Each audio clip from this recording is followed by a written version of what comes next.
waxyaabaha mudooyinka dama muntashirka ayaamaha ciida waxa kamida lagana raba in talabatul cilmiga iyo dadka muslimiinta ay ka dhowrsadaan ayaanta waxa aad u badan mujtamaca dhexdiisa in wiilal iyo gabdhaba la isawiro ee la yiraahdo sawirran isla galeena waxa la isla raadsanayaa meelo hawd ah ama meelo doog leh markaas la isawiraya ayadoo la taagan yahay ayadoo la jilba jabsan yahay waxa cajiib oo la yaabay ninba maandad wuxuu ii sheegay meel laamiya ayaa waxaan soo marnay buu yiri ayadoo gabaru ay jift laamiga dhexdiisii waa suxulka u suran sayleeda saan igu sawir waa shaarici dhexdiis baawurkii yimaada waxay leedahay wadada ka wareeg aan isa sawirnay taraafika ka noqoto wadadii waa xishood la'aan qofkuna haduusan xishood lahayn ogaada khayr male alhayaa min aliimaan xishoodku waa qayb weyn oo iimaanka kamid ah ninka ragga ah la raba waxaas inuu ka xishoodo haday gabar ilaami dhex seexanaysa ka warrama waa musiibo waa ayna rabta sida inta isku sawirto inay Facebook isdhigtay rabta hadana oo malaayiinta iyo kumanaanka ku jira ay wada fiirsadaan ciyaadan billah waa xishood daro meeshii ugu dambeeyay waa akhlaaq xumo ay ku tarbiyoobeen dadka noocaas sawirka noocaas oo la is sawirayana hada ayaamahan dama aad u badan yahay waa muntashir jiddan walba hadoo macna laha maxay dhibile waa mid bila macna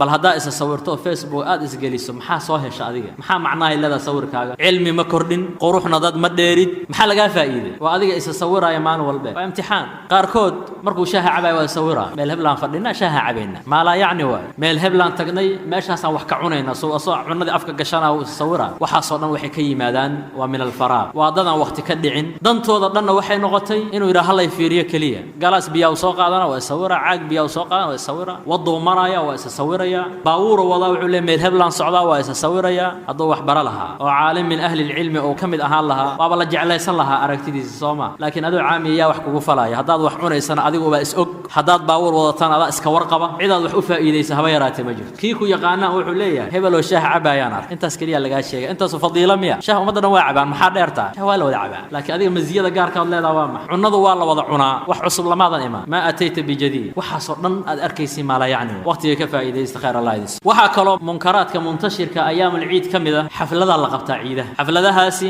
mararka qaar waxa iskugu iimaanaya rag iyo dumar hoteelada ka dhacaan inta badan muusiga iyo heesa maanta dhan lagu jiraya rag iyo dumarna waa la isdhex galaya waa la isla boodaya maanta waxaad ogaataan haday macaasidu badato dunuubta iyo macaasidana aan la iska reebin waxay sababaysaa halaag caama wattaqu fitnatan la tusibanna alladhina zalamu minkum khassa Allah wuxuu leeyahay iska ilaaliya fitno kuwa dulmiga sameeyay si gaar ah aan waa asiibayn caamay noqonaysaa fitnadu haday timaado markuu nabigu yiri sallallahu alayhi wasallam oo hurdada markuu ka soo kacay wuxuu yiri la ilaha illa allah waylun lil arab min sharrin qad iqtarab futiha al yawma min radmi ya'juj wa ma'juj hakada wa lagu yiri ya rasul allah anahliku wa fina as-salihun ma halaag sameeyna ayagoo saalixiintu ay nagu dhex jiraan dadka saalixiinta oo nagu dhex jira miya ilaahayna halaagaya qala na'am idha kathura al-khabath saalixiintu joogo idin ku dhex jira la idin halaagaya haday xumaantu badato buu yiri nabiga sallallahu alayhi wasallam haday xumaantu badato halaag caam uu noqonayo waxa la rabaa dadka muslimiinta marka in qof walba qofku yaqaan ama ehl la